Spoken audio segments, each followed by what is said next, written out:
2019, the regular meeting of the Webster County Board of Supervisors.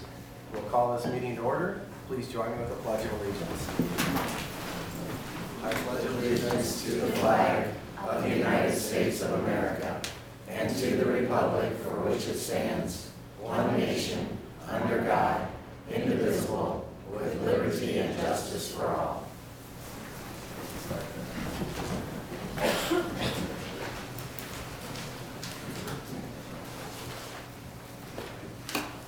Item number 3 is to approve today's agenda. Mr. Chairman, I'll move item 3. Second. Motion and a second. Questions or comments on today's agenda? Hearing none, all in favor? Aye. Opposed? Item 3 carries. Item 4 is to approve the October 22nd, 2019 meeting minutes. So moved. Seconded? Motion and a second. Questions or comments on the October 22nd meeting minutes? Hearing none, all in favor? Aye. Opposed? Item 4 carries. Item 5 is drainage claims. We have 2 turned in by Weston Ag, Drainage District number 122, Douglas Township, Section 20. They're going to investigate a tile line. Rassman Tiling, Drainage District number 5, Lateral 4, Clay Township, Section 9, and turned in by Leonard Schneider. Mr. Chairman, I'll move item 5. I'll second it. Motion and a second. Questions or comments on today's drainage claims? Hearing none, all in favor? Aye. Opposed? Item 5 carries. Item 6 is to accept and approve Aviva's renewal rates for the Webster County Voluntary Employee Vision Insurance Plan. The Aviva's renewal rates cover the contract period of January 1st, 2020 through December 31st, 2021. So moved. Second. Motion and a second. Sir?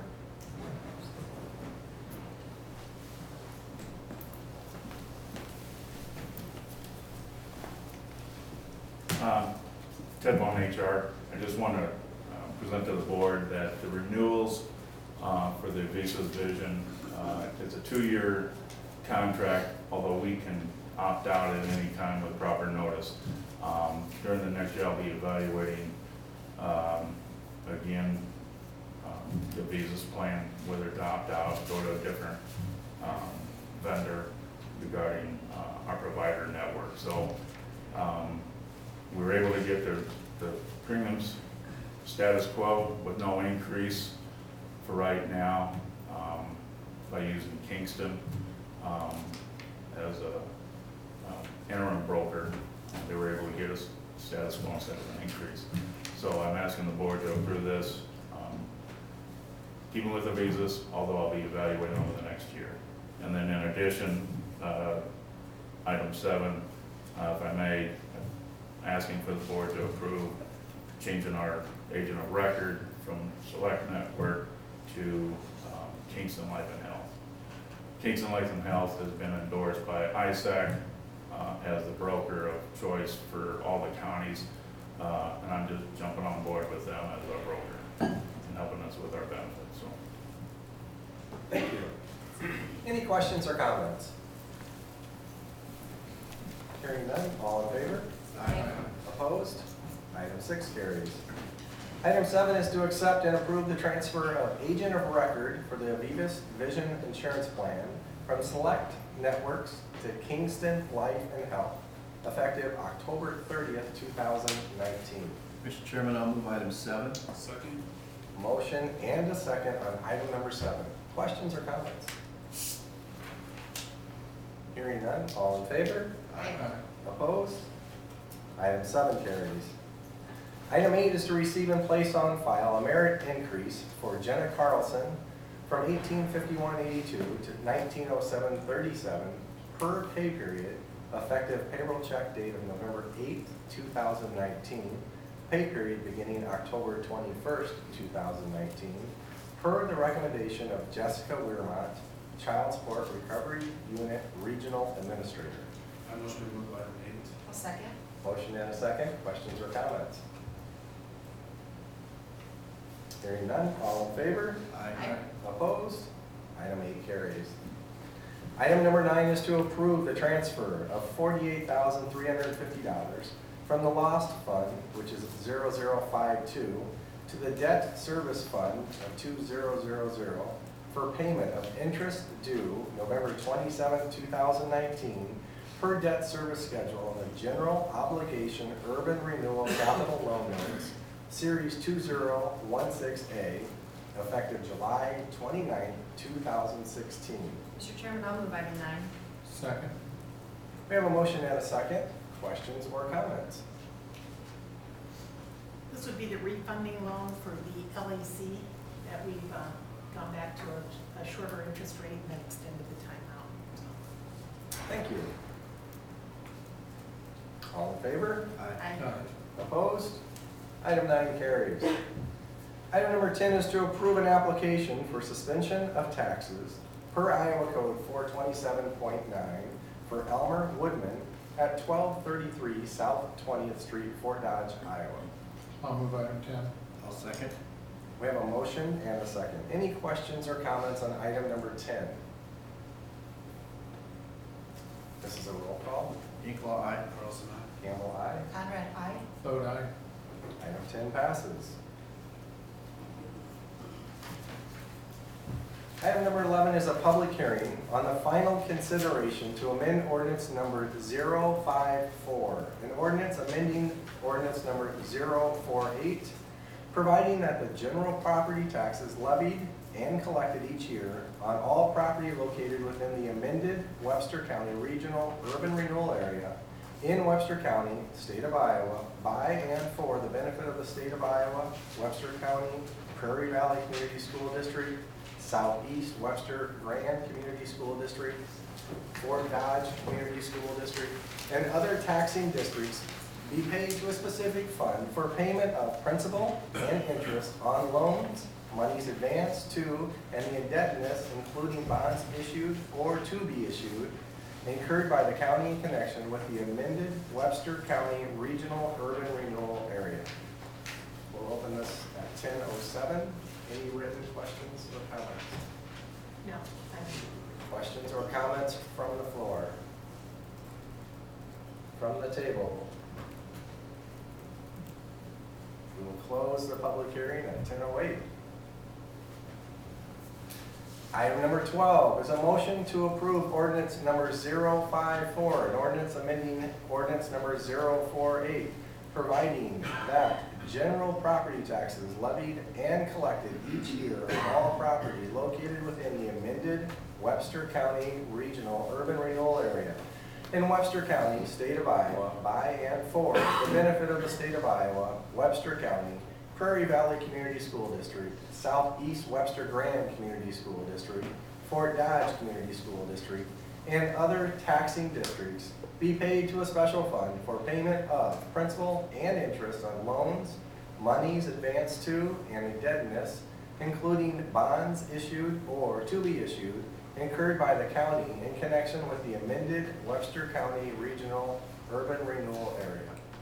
Mr. Chairman, I'll move item 12. Second. We have a motion and a second. Questions or comments on item number 12? This is a roll call. Inkle, aye. Carlson, aye. Campbell, aye. Conrad, aye. Vote aye. Item number 12 passes. Item 13 is a public hearing on the first consideration for a request from Larry and Jill Gallagher to amend zoning ordinance 046 to rezone a property from A2 to C1. Said property described as a portion of the northwest corner of the northwest quarter of section 13, township 86 north, range 30 west of the 5th prime meridian, Webster County, Iowa, and further to amend the county land use management plan and zoning map. This is a public hearing. We'll open it at 10:10. Questions or comments from the floor?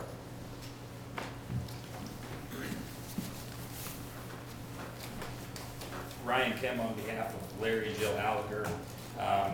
This application, as you can see in it, we're talking about a 3-acre portion of land here right on the edge of Gowrie on a major area right on the edge of town, Fairbanks and 360th Street. When this went before the Planning and Zoning Commission, my partner Mark Crimmins was there, and we believe there was some inappropriate discussion in there, inappropriate consideration in their vote. Namely, there was, discussion that if this was in town, this development, rather than at this location, the city could be getting property taxes.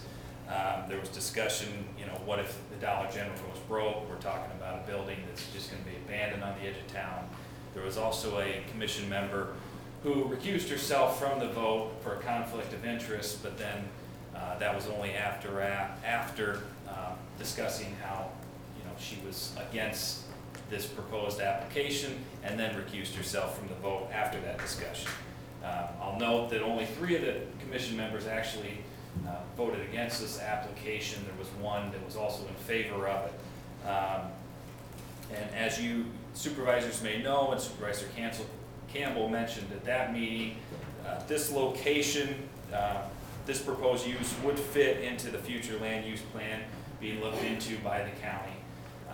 This portion of land is on as I said, on a major traffic artery for the town of Gowrie.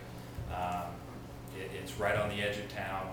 This proposed development, whether we're talking about gas station, convenience store, whether we're talking about a Dollar General, we're talking about bringing business, jobs, convenience to the town of Gowrie. This would benefit them, bringing economic development to the area. The family has heard, a lot of support for this proposed location, for this retail development. This is a family that lives in the area and is looking to invest in the community and bring economic development to the community. So we'd ask that the application be approved by the board. Thank you. Ron, can I ask you a quick question? Sure. Just on spot zoning, is this, in your research, is this defined as spot zoning? I don't believe so. And I think if you're talking about your future land use plan, if that was updated and what we're looking at here, this right on the edge of town, right on an area where commercial development would be good for the area. And I think would fit in that plan. All right. Thank you. Other questions or comments from the floor? Come on in. Wasn't sure if I should come in or not.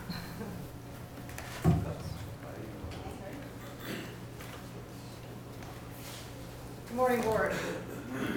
Margot Knipple, Planning and Zoning. I'll keep my comments as brief as I possibly can. On this particular issue, one of the questions is this spot zoning? And in everything that I've learned through workshops for our local officials through Iowa State University, it is spot zoning. Just to illustrate to you how much they talk to us about that is in almost every book that I have from Iowa State University, it has this discussion of illegal spot zoning. One of the very bottom points it makes is that it's inconsistent with the comprehensive plan. What Chad Barr, our previous planning and zoning administrator, the work that he did for us to me showed that it was inconsistent with our comprehensive plan. Now, when you talk about updating our comprehensive plan, that would be great, but this is, in my opinion, cart before the horse. And I still feel that in updating our comprehensive plan, I would like to see the city of Gowrie put together their comprehensive plan and see how ours will fit together. The other thing about changing this, the problem that I have, I guess, as far as with planning and zoning is it kind of sets a precedent. It sets the precedent that even if you don't have it in your comprehensive plan, it's okay to go ahead and do it, and we'll just hope that the comprehensive plan will come and follow. Now, that may happen, that may not happen, but I think it's a case of making individual communities fit what choices you guys make, rather than letting the communities make the choices and then the county working with their choices. I don't think anybody can argue that economic development is great. I would love to see this for Gowrie. I just don't like the spot. I think they picked a bad spot. I'm concerned that businesses will then locate outside city limits, knowing that the Board of Supervisors will go ahead and allow spot zoning, and that kind of robs small towns of tax revenue and be able to build up their downtown areas. Spot zoning also opens up the county to possible legal challenges.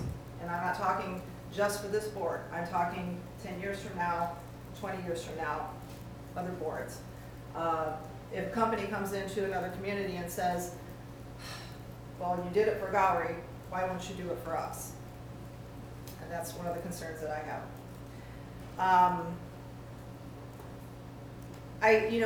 We work on this comprehensive plan. We're spending money on this comprehensive plan and putting this together. I'm hoping we're gonna follow it. I hope we're not wasting taxpayer money, time, resources, trying to put this together. And then when we get one opportunity for economic development, say, well, we're not gonna follow this plan, we're just gonna dive ahead with whatever. One of the other issues that I had is safety. Safety isn't really addressed anywhere in the comprehensive plan, but a couple of people I talked to in Gowrie were concerned about the safety. And I'm sure that, you know, Nick, you and Bob both know bicycle versus semi is never gonna come out good, okay? And one accident, in my opinion, is one accident too many. And then I just wanna finish up with, sorry about that. This is from our comprehensive plan. And in 2007, there were meetings held for our comprehensive plan. And I just wanted to make a couple points that the Gowrie Town Hall meetings, the #1 positive aspect was quality of farmland in Webster County. The #1 improvement area was ethanol truck traffic and road damage. That was a concern for the people of Gowrie. On their 20-year vision, their #2 points, 1 and 2, were cooperation and communication among communities. I see that as Webster County and Gowrie, and preservation of prime farmland. And then finally, on achieving the vision for Webster County, the people of Gowrie wanted a strong land use plan. So I think all those things point to us trying to have a plan. And again, I am not against economic development at all. I just think if we're gonna have plans in place, we should try to follow them. I question whether a company that wants to come in and completely disregard your comprehensive plan, I wonder how much of a community player they're gonna be. So, those are my thoughts. I had a question. You talked about safety and bicycles versus semis. I don't understand where you're coming from on that. Can you explain what the concern is? The concern that I heard from the people that I talked to that live down in the Gowrie area was the concern of possible bicycle traffic, kids going down to the dollar store. Because this is on a highway Yeah, outside of town? yes. About how far is it from the edge of town? Just under a mile. Under a mile? Half an hour or So something. I think I understand now. The kids might ride on the shoulder, is that? Or is there a shoulder? I'm not 100% sure there's a shoulder there. Okay. And if there's anyone here from the area that might be able to answer that question, I don't know if there's an actual shoulder on the side of that road. But you know, it's a concern. It's for me, it's a concern safety-wise. If it was, you know, any other type of development, when you rezone this, it's going to be a commercial spot out there. If in 10 years the dollar store says, you know what, we're oversaturated in this area and we're just not going to be able to continue, we're still stuck with a commercial spot out there. And then who knows what can go in. The fact that it is a dollar store, I don't know if kids in Gowrie will ride their bikes down there. I don't know. But it's something that could happen, you know. And the fact that 175 in our discussions with Mr. Crimmins at that meeting, one of the questions I asked was there a discussion of lowering the speed limit on the highway through that area? And he said no. So you're going to have turning traffic at 55 miles an hour, coupled with trucks. So yeah, safety is a concern that was voiced to me, and it's one of my concerns. Again, not against the economic development. I think it would be great. I think it's a great thing for Gowrie. I just wish we could somehow get them fitted into another area. Is there a way to expedite our comprehensive plan with Convergent as the company you hired, correct? Yes. Okay, is there a way to Confluence. expedite this conversation with this area to figure out if that plan works? Because that's what the area wants. If we wanted to, I'm sure we probably could. I mean, we could have that conversation with Confluence and say, you know, we've got some companies looking at economic development in this area. What can we do?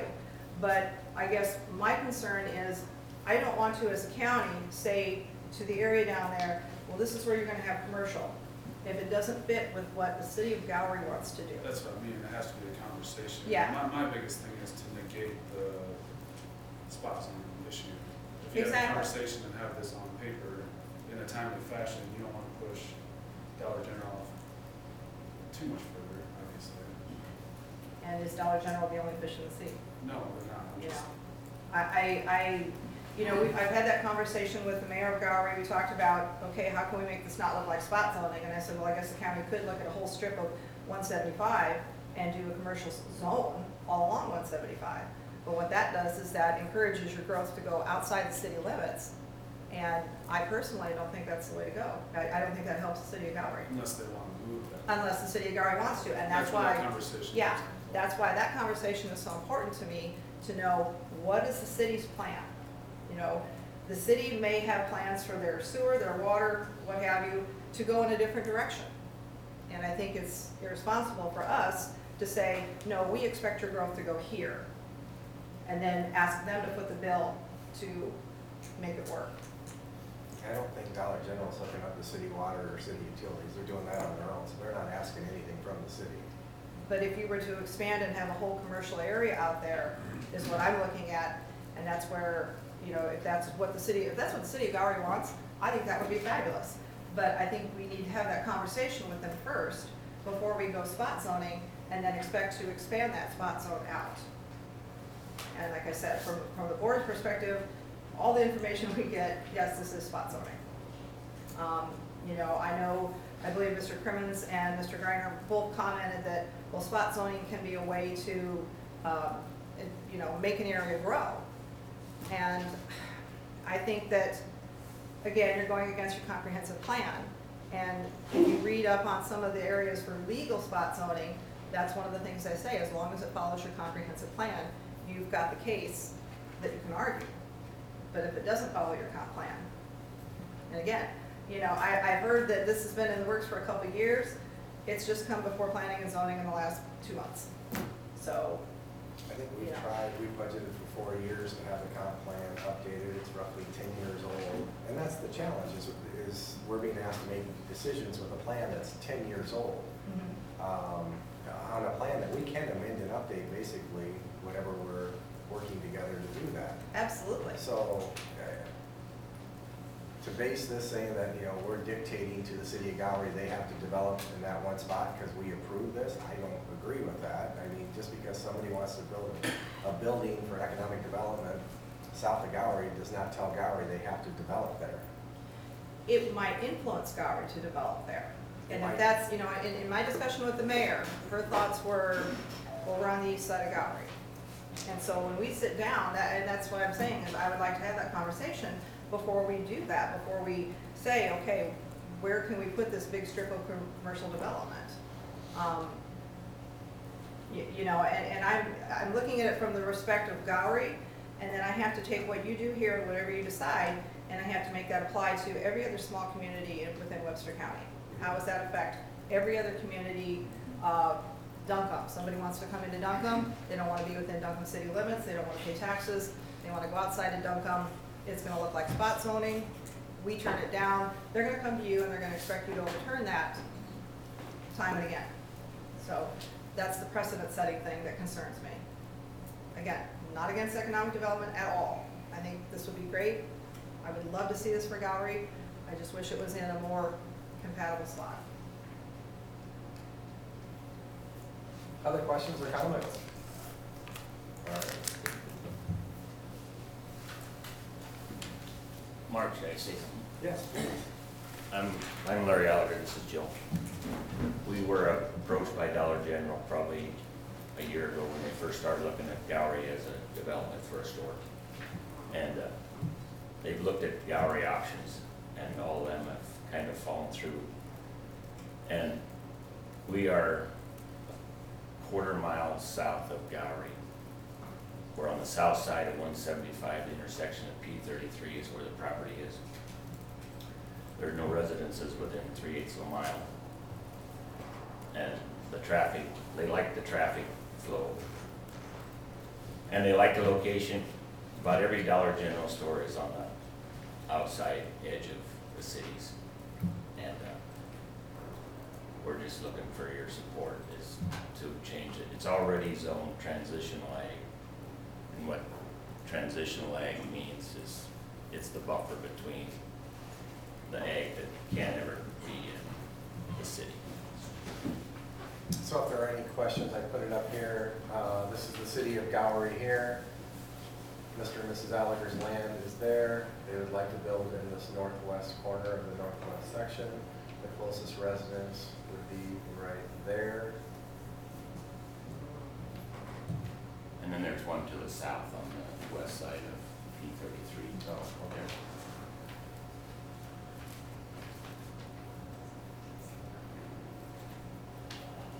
Any other questions or comments? I guess I've received numerous emails from residents of your district, Mark, and I haven't had nobody that was against this recently. I did reach out. There was one gentleman, he is the landowner to the east. He did take the time to come to the public, the P&Z meeting. Mr. Kraft, he was against it. Called him yesterday, invited him here today. He was going to send an email. He is still opposing it. He was at work though, so he could not make it, but I told him I would make sure we took note on that. And I can reiterate what Supervisor Dinklaw said. The majority, all the emails I have received are for this. Yes, people would love to see this inside the city limits of Gowrie. However, we can't always dictate where economic development goes. And we have to take sometimes what we're getting and we have to figure out ways to make it work within our guidelines. I think it's a good opportunity for the city of Gowrie. And I appreciate all the hard work the Planning and Zoning Committee did and our prior planning and zoning person. But I think it's a good opportunity. Other questions or comments before we close the public hearing? I'm sorry. I counted 12 emails for, and I have the one opposed that you just mentioned, and then one opposed that came to me secondhand. Okay. That's what I was gonna comment, we received 14 for and no against that I have on record. All right. We will close the public hearing at 10:28.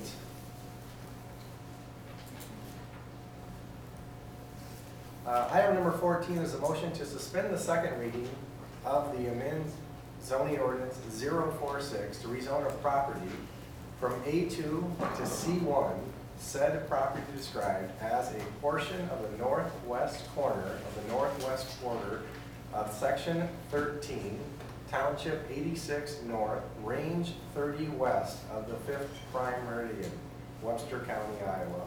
And further, to amend the county land use management plan and zoning map.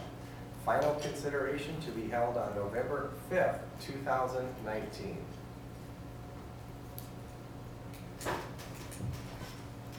Mr. Chairman, I'll move item 14. Second. I have a motion and a second.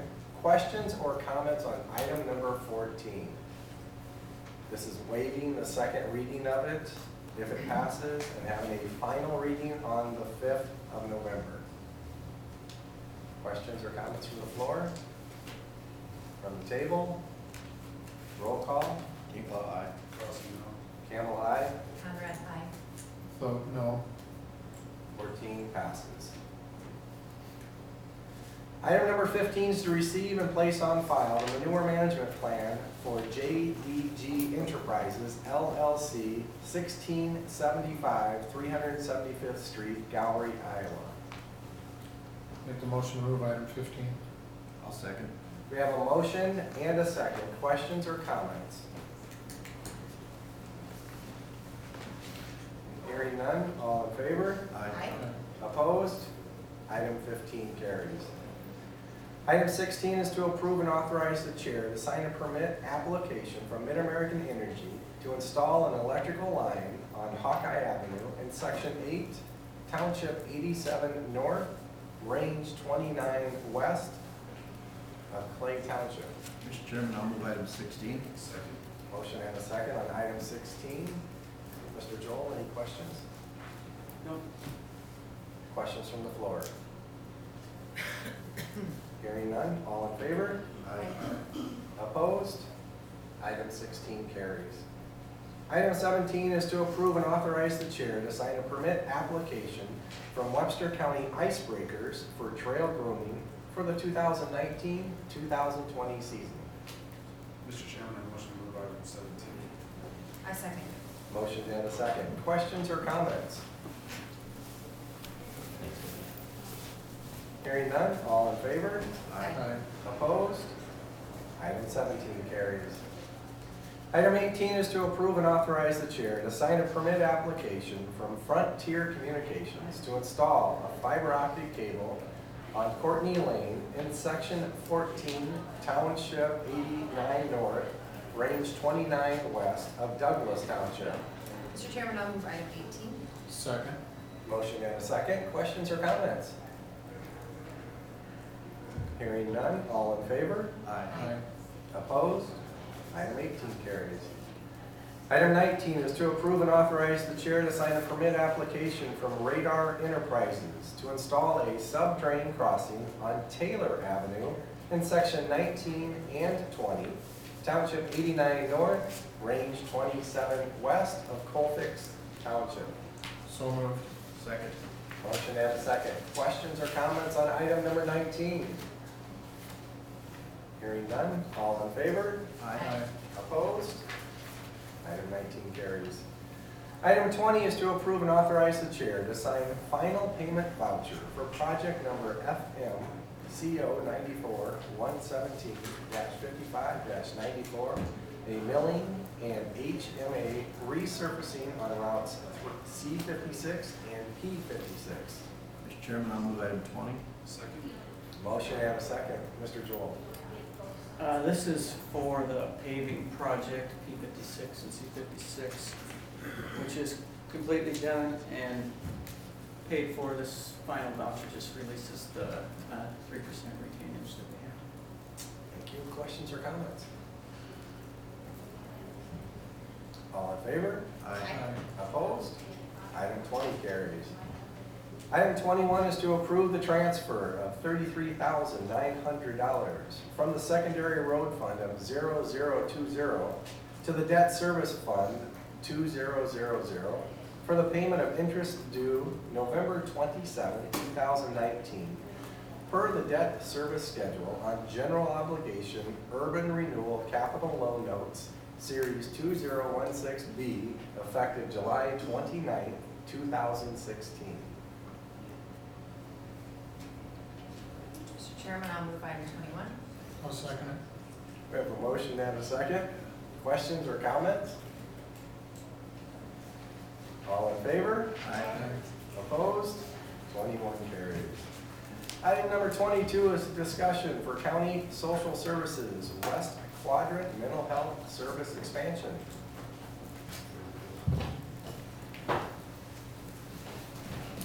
Yeah, that's on my adapter here.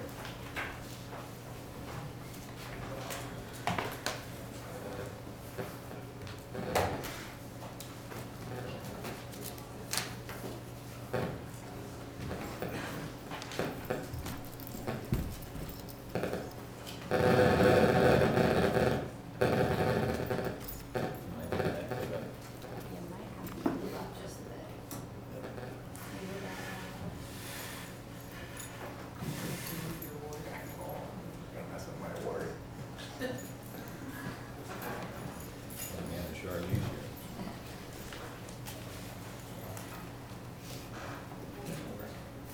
Good morning, Board. Bob Lincoln, County Social Services CEO.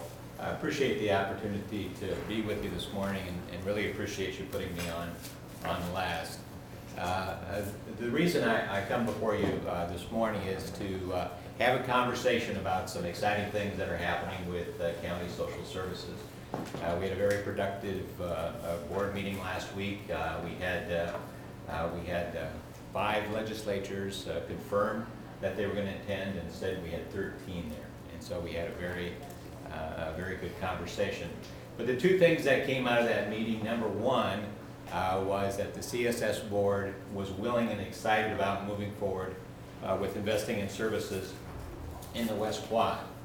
And then the other thing that came out was, I think the reference was that maybe Webster wanted a divorce from county social services. So I thought it was important that we have a conversation, talk about what the needs of Webster County are, and how you want to move forward and how we can best facilitate that. So I put forward a few questions to kind of draw out what you think perhaps the needs of your community are, how CSS may or may not be able to meet that, and if not CSS, who else would you like to develop that partnership with? I'm a big fan of the regional system, obviously have many years of investment in it. You've got great neighbors, you've got great things going on with the Northwest Care Connections, with Rolling Hills. The cool thing that's happening with the system now is we spent the first several years really standardizing the counties within each region. And now the conversations we're having in Des Moines with other regions is, how do we make the regions more alike so we truly have a statewide system? So that person who's sick and needs help will get help wherever they're at and regardless of what their needs are. So like we like to say in county social services, it starts with a conversation. So I guess the first question I would ask for your feedback on is, do you think we have mental health system problems in this community? Yes, I did want to clarify something that you said. You mentioned that it seemed like during the meeting last week that Webster County was wanting a divorce, but I don't recall that being ever a part of the meeting that I attended. It was, I think, it was mentioned by Representative or Senator Brink. Yeah, and again, however we shape it, what I'm looking for, what I'm asking for, is some political certainty going forward, so we can build on the wishes of this board and this community. So that's really what I'm here to hear. Love to have everybody all in and head in the same direction. But I know the last 3 years for county social services, there have been some members that are very vested in getting out. And their efforts to get out have been very frustrating to them and to the other members. So in any adventure, if you don't have a sense of shared mission, it's really hard to get there. What's exciting is we have the resources and we have the vision and we have the legislation to go forward. So I'm asking what you see the needs for your community are, so that I'm not going out trying to do something on your behalf that isn't consistent with what you think the needs are and where you want to go as a community. I think there's some issue with communication. Good. I've only been on the board since January, but I've looked back to the time when I started coming to the meetings, which was last year. I have a few instances, if you don't mind. No? In September, Cerro Gordo County noted that they had trouble getting accurate numbers and were concerned about wasteful spending. In October 9th, Mr. Lincoln, you said there was an overutilization of services funding and an excessive level of care, and also that your funding process was approving dollar levels that weren't supported by a review of the process, resulting in an overspend of $521,000 that year. On October 30th, it was mentioned at the meeting that in 18 months of asking, that date was the first time that numbers were presented, and they were for fiscal year 2018, but they were only estimates. In November 13th of last year, there was a concern expressed about lack of communication and transparency, that it is hard to get meaningful information. There was trouble getting information from the region or numbers of who is being served. Several board members stressed that better communication will be vital moving forward. And in May of this year, Mr. Lincoln, you were asked for a quadrant service report there was a first draft, but I can't recall getting a final. Today, we received an email. You were asked for a quarterly quadrant numbers, but that was something that you couldn't provide.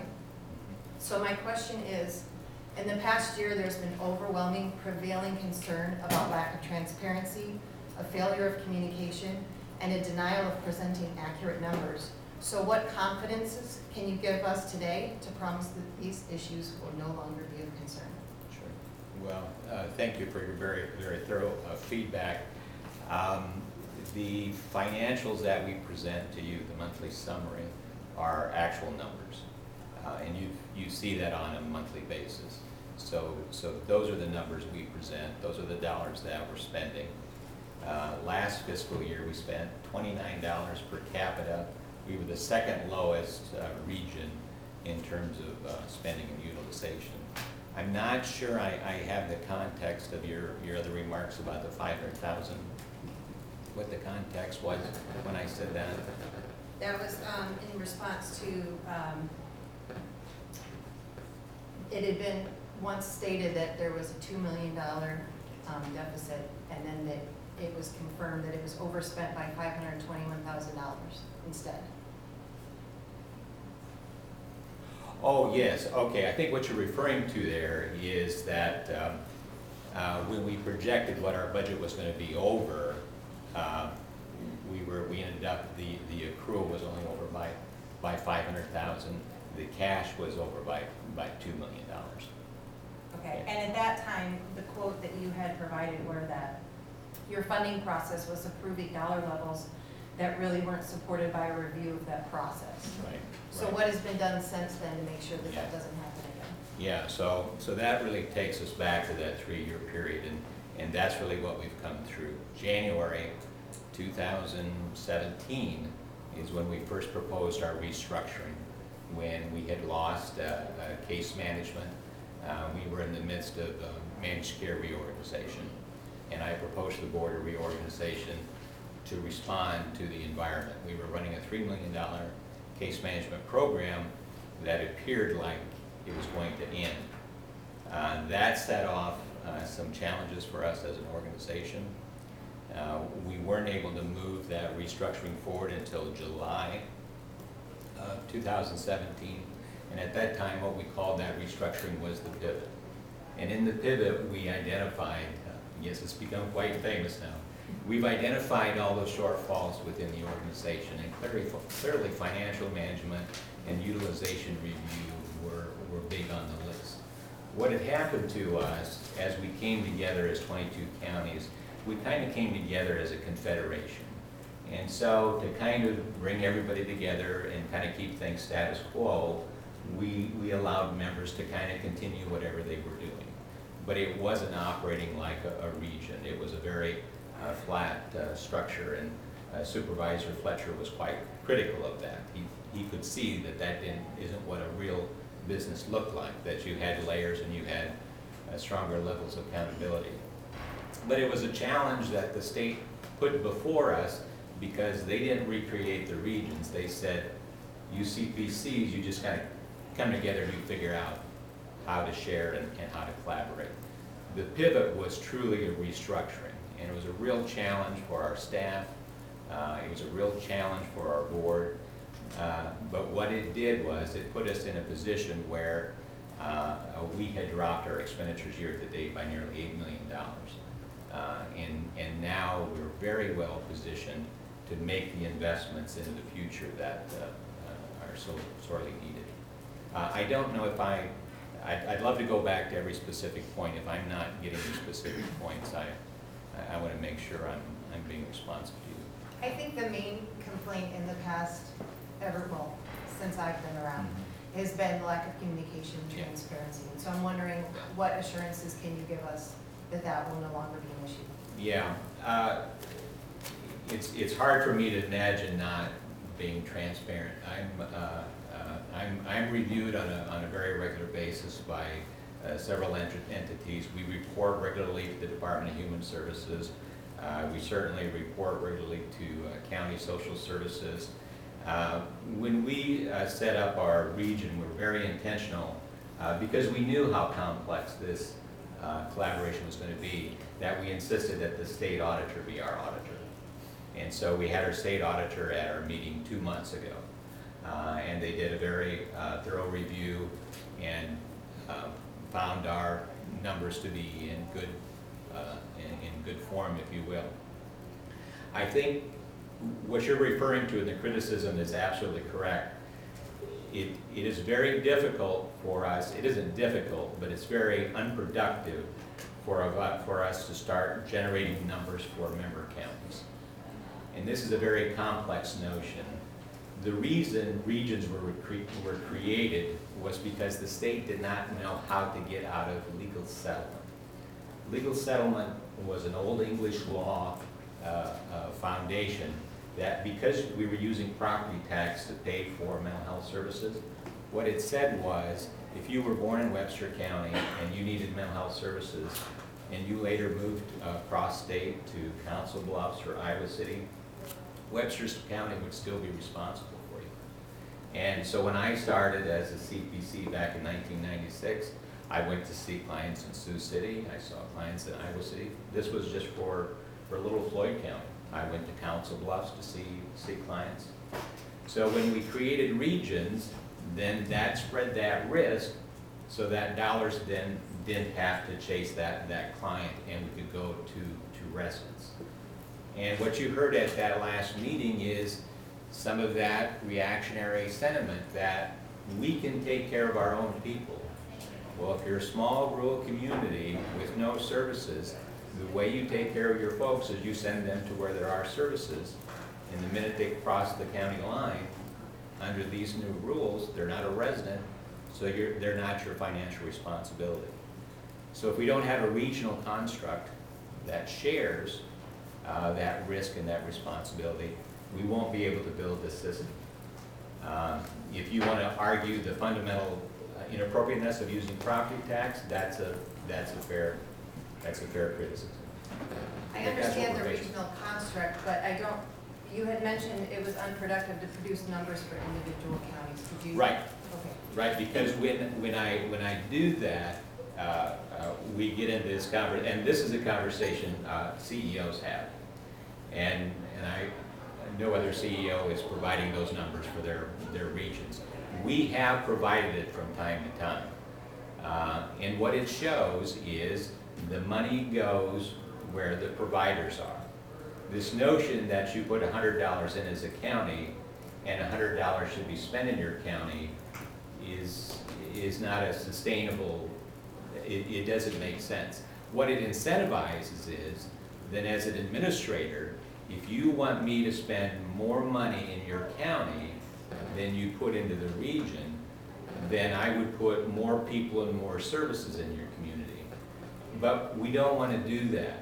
We want to build a system that pushes services out to all communities and hopefully serves people in their home. So what we did with the quadrants is, because 3 of our quadrants are a similar population, then that gives us a population base. And what we took away from the quadrants from a managed care standpoint is, we know that the western quadrant is underserved. We know that there's a need for more service investment. And that's what our conversation is about this morning. How should we invest those dollars to give people better access?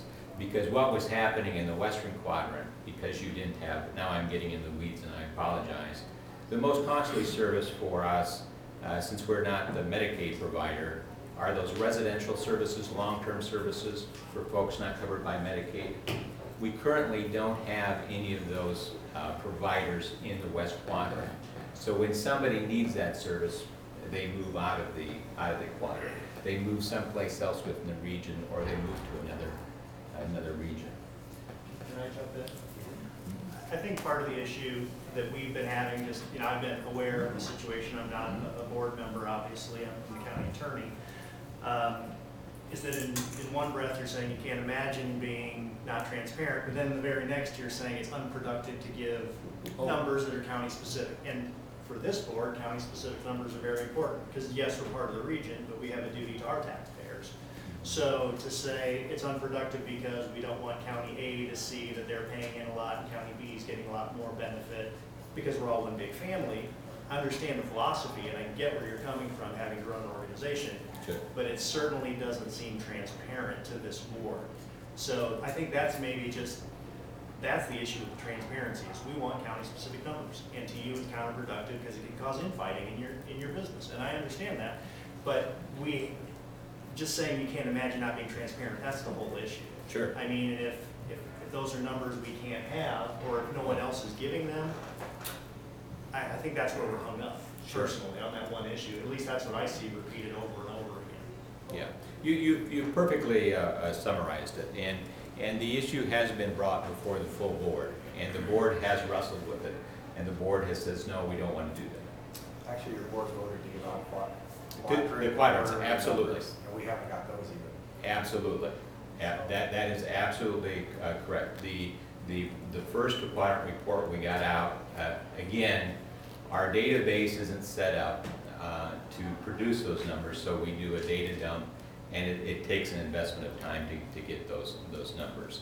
To be honest with you, the reason we didn't do the next quadrant is because our plate is full. We're moving to financial, to one employer of record. We just settled a 2-year litigation. So we have we're preparing our mandated annual report. So with a little more notice, I would have done a better job of bringing those with me today, but we will certainly get them out as soon as we have time to produce them. There was no intent not to have them. Again, if nobody was asking about them, that's my bad. So I am certainly responsible for that. Again, back to the county-specific numbers, I'm happy to take that back to the full board, and the full board should have that conversation. How many times do we have to ask you that? I was sitting on this board I've had the opportunity to sit on your board, but I sit on this board, and I've sat here for 12 years now.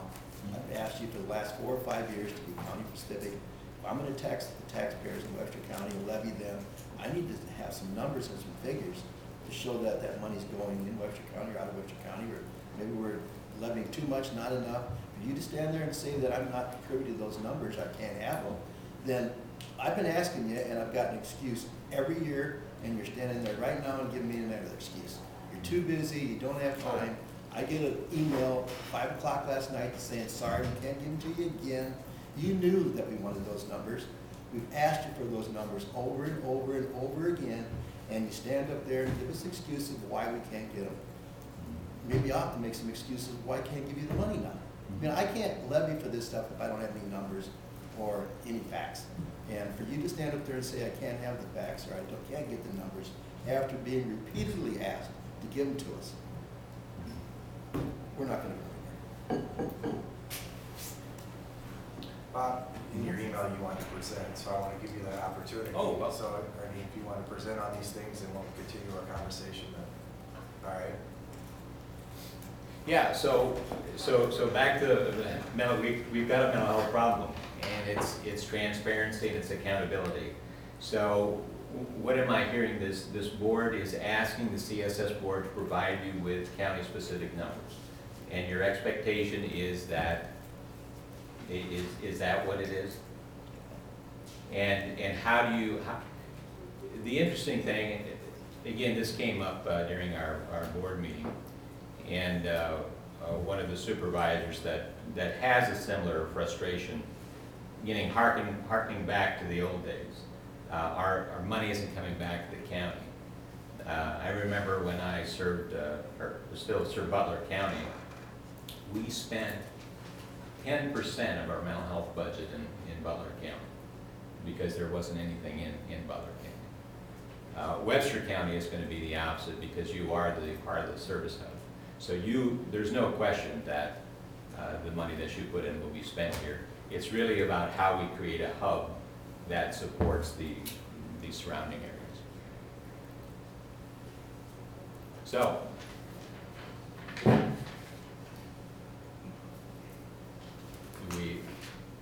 do we have a mental health problem here that we want to address? that We we don't want to know make. because we don't have any numbers. How many people are we serving in Webster County? And what needs do they have? Okay. I think the challenge is, everybody knows we have mental health challenges here and across the state.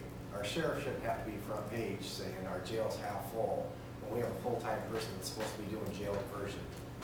You know, it scares me that we can have our whole staff here today for a meeting, when I know there's people out there that need services.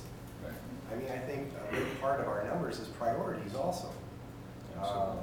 You know, and it's very concerning that really the only time since we've seen you last that we get any information is if you're concerned we're leaving or considering having that conversation. And in your email says you want consensus and you want to expand in our area. We're all for that. No matter what, we're going to do the absolute best for our area and our region. We've got great working relationships with the counties around us. I respect them for coming today. But when we sat here kind of blind, not knowing anything, we have people talk to us, wanting to know what services we provide here and how we do it. We just kind of shrug our shoulders because we can give them the website and say this is the things we do. But the challenge is we say we do a lot of things and we don't always follow up on them. We've had lunch, Supervisor Conrad and I had a lunch with you and we discussed some of those things. We're really good at saying we're going to do something and we're trying to do something and then 2 meetings later it's something else. So you're wanting a commitment from us. We're trying to figure out what is the absolute best we can provide for our Webster County residents and our neighboring residents because we know this is a very transit population. So I guess we need a commitment because for you to say you now want to start to expand over here is kind of insulting because we've spent millions with our region and you're just now wanting to expand over here? I mean, I don't want people going away with the idea you haven't been doing anything because we know you have. But the fact that you want us to now say, I'm not sure what, so you can expand or build out on something your board already voted to do. Can you elaborate on that? Sure, sure. Well, why don't we just get in talking about the services then, because we have been working on the system. And when we talk about the mental health system, we talk about primary intervention, we talk about secondary, and we talk about tertiary. That's how the World Health Organization looks at it. If you're looking at an individual in a primary level of care, they're struggling and they don't know where to get help. So it's information referral. How do we get people information? How do we get them where they need to be? Secondary are those people who are struggling and can't get the help themselves. And so how do we connect them? That's that care coordination, that support. The tertiary is really what we're going to be talking about today. I'm struggling and I need help now. How do we get those crisis services out to folks? And then what does that look like? We basically got it down to 3 phone numbers. If it's outpatient, if you're struggling, if you don't know what to do, you call Mary Hill and you get an appointment, and they can get you in. Mary Hill has done an amazing job over the last several years, expanding their capacity with prescribers and with outpatient therapy. The secondary level of care, if people are struggling to live in their homes, then this is our number, our 855 number. This is where you call, and we get you connected with the Medicaid IHH programs through Berry Hill or through the managed care company who get you signed up. And then the last level, the tertiary care, and this is the piece of the House File 2456, Your Life Iowa. That's a 24/7 mental health crisis number plus a text number. And then as we build out this service, then this would be the hub to the delivery of outpatient services, community services, and institutional services. When we talk about crisis intervention training, we talk about the sheriff. How does he engage somebody and make sure they get to the right place? Ruling out medical, making sure it's not a medical emergency, making sure they don't need to go to the hospital, so that then they're diverted to the emergency department. Rule out dangerous behavior, diverting to inpatient or jail. And then lastly, voluntary. How do we effectively engage people and get them the services they need, when they need it, how they need it, and how much they need it? So what we're really talking about is a diversion center. How do how do we set up an access center, either virtual or real, or one location where it's first stop, last stop for law enforcement. And that's what we've been working on for several years. And so we have a lot of the pieces in place that Chairman Campbell referred to. This is the vision, this is the system we're building out. Unity Point has telepsychiatry available in each of the rural access hospitals in Pocahontas, Humboldt, and Kossuth. The challenge we've had there is they have not had the capacity to bed fund. And so tomorrow I'm meeting with Barry Hill and with ITP, and we're looking at bringing integrated telehealth partners into those rural hospitals so that they can get that resource to connect folks to that inpatient care. The main thing with integrated telehealth partners is that we know that over 50% of the people that access care there don't go on to be hospitalized. And so we're getting the treatment, we're getting them the medication, we're connecting them with services and getting them home. The access center that we've identified for this community still needs a lot of work, but we've invested a lot of time with community and family resources. We've leveraged their detox center, which has been a gem of the state for years. Having a social detox center was something that was always underfunded and underprovided in Iowa, and community and family resources was able to do that.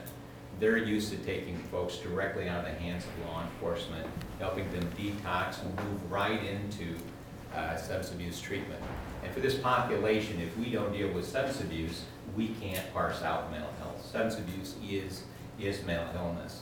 And so building an access center around where we can assess for substance abuse treatment, and then if they need mental health treatment, then move the next step.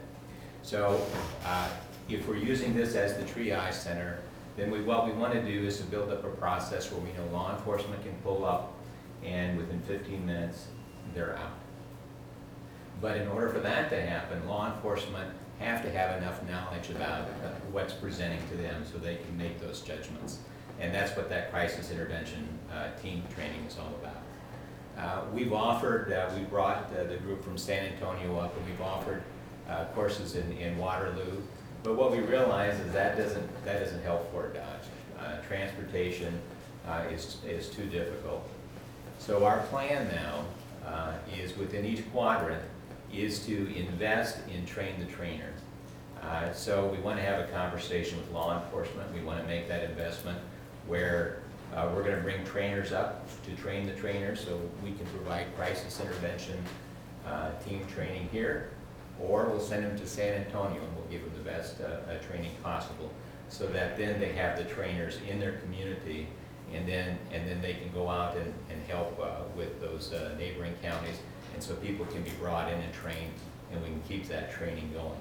Again, you've got to be able to triage, you got to give law enforcement the tools to make those decisions. The other service that we have in place is iStart.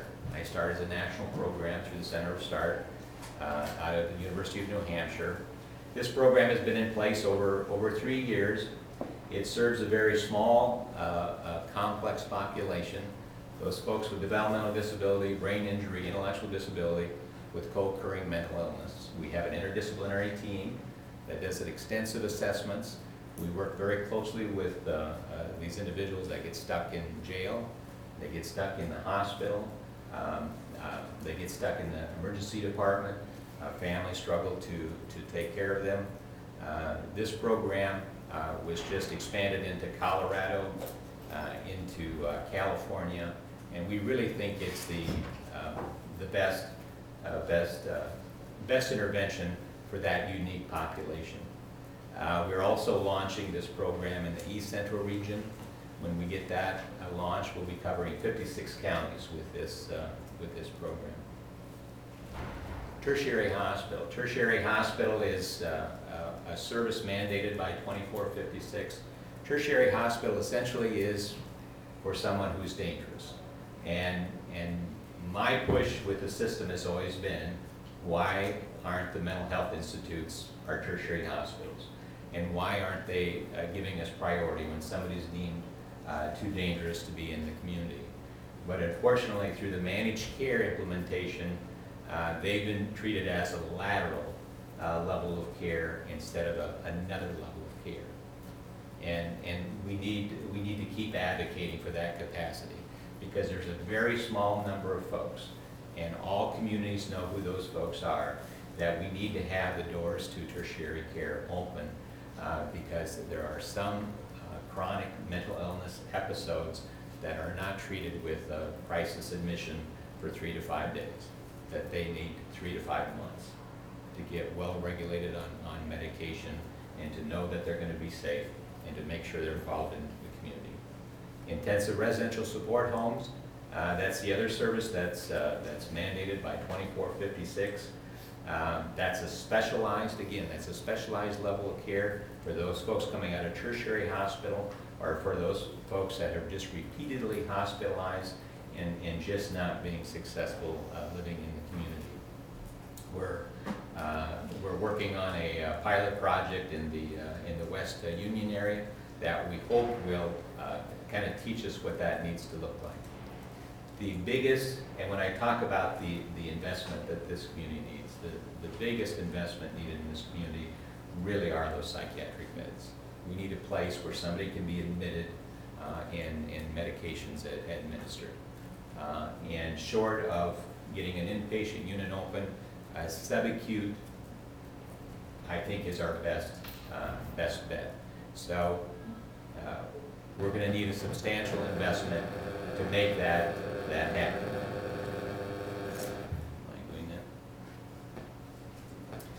We have been investing in non-sheriff transportation, again, giving the sheriff some options so he's not pulling deputies off duty. But we continue to take people to Council Bluffs, to Ames. This community is large enough to have resources here. Police embedded social workers, we're into our 3rd year of a pilot project in Mason City.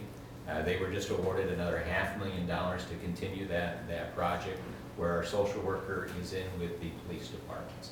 And that gives us a whole different perspective, because then we're not dealing with people on the backside. We're not dealing with them after they're in the jail. We're not dealing with them after they're civilly committed. We're dealing with them at the time of the 911 call. What's going on? And that police department is doing a very unique and jarring thing. They send out an email every morning to key providers in the community and said, here are mental health calls for the day. You know these folks, or if you're supporting them, we want you to know that they're struggling and they need some assistance. And that's a powerful information and a powerful charge for us to respond. We know that long term, Chief Brinkley has said this in many of his reports, that he serves 70% of his time is spent on county social service clients. So again, when we look into the correctional system, we see a lot of the same folks that we're supporting as well. And the more we collaborate with law enforcement, the more effective we're going to be. Injection clinics, daily meds, we continue to struggle to support those efforts with our providers. We know those are critical for folks with a serious and persistent mental illness. I met with YSS last week in terms of children's crisis stabilization. We were the first region to pilot mental health crisis services for children in the North Quadrant. We are now